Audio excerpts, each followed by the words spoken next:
17. You have a 16? There should be one over there.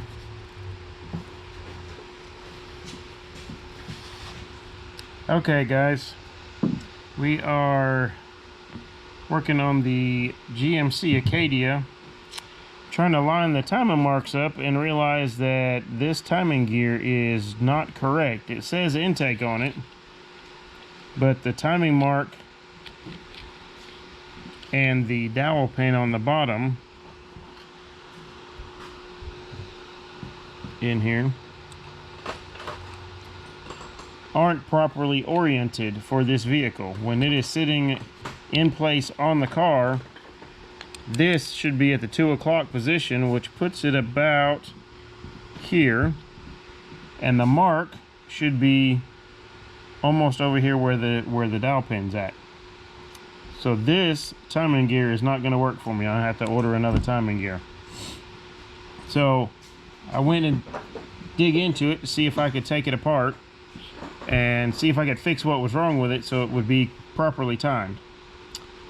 But it also will give us a chance to show you guys how this variable valve timing works. Pull off our plastic cap. We've got a spring in here, and I'll show you what the spring is supposed to do in just a second. We get in here and pop the spring off. Take our spring out. Get it out of the way.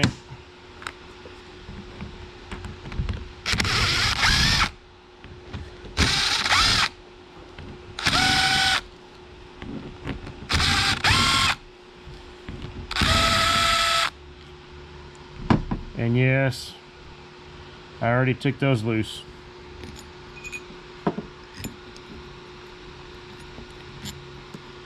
Pull all of these bolts out. So, and this cover actually only goes on one way and one way only.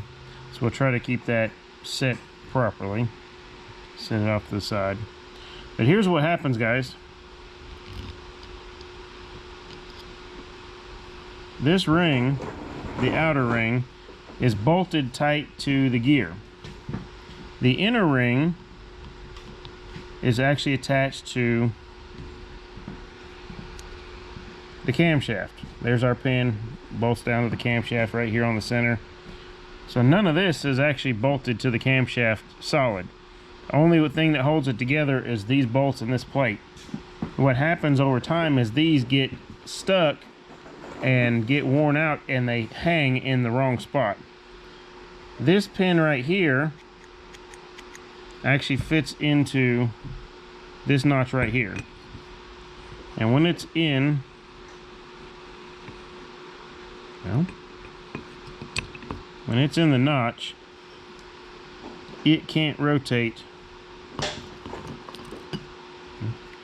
Wants to pop out on us.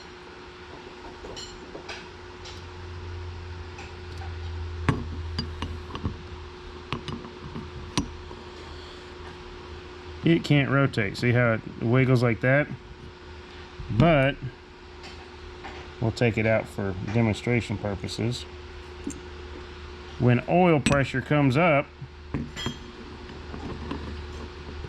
when the solenoid on top of the cylinder head moves the oil pressure, it can actually float back and forth in here and changing the degreeing on the intake camshaft. The exhaust camshaft works the same exact way. So it kind of floats back and forth here as long as oil pressure is pushing through this passageway and releases this pin to come up so that it can float back and forth. But it always stays, this piece is bolted directly to the camshaft. So this will float back and forth in here. Put a couple of bolts to hold that still. So you can see this attached to the camshaft. We'll take it over to the car and I'll show you where that piece actually sits in the camshaft real quick.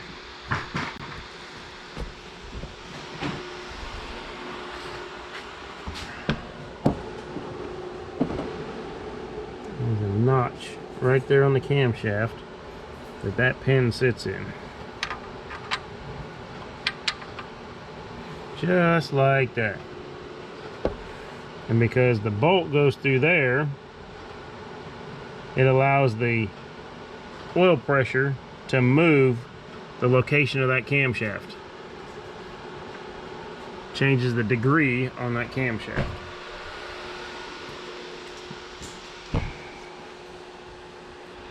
So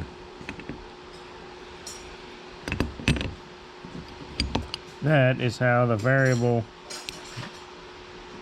cam phaser works. Go ahead and reassemble it here. Got that piece back in place. That piece is in place. We have moved. Ah, look at that. We got them all right off the bat.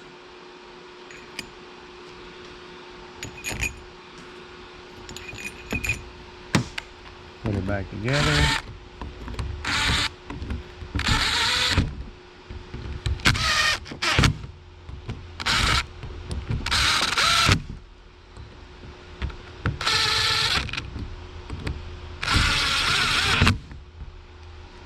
That piece in there.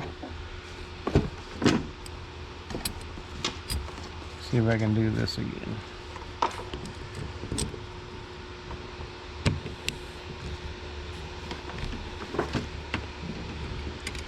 It's actually easier the other way. Put that piece in there. Pull this one around. Woo! And she's in place. Back together. Now you guys can see how the cam phaser actually moves the camshaft and varies the degree to which it opens and closes the valves.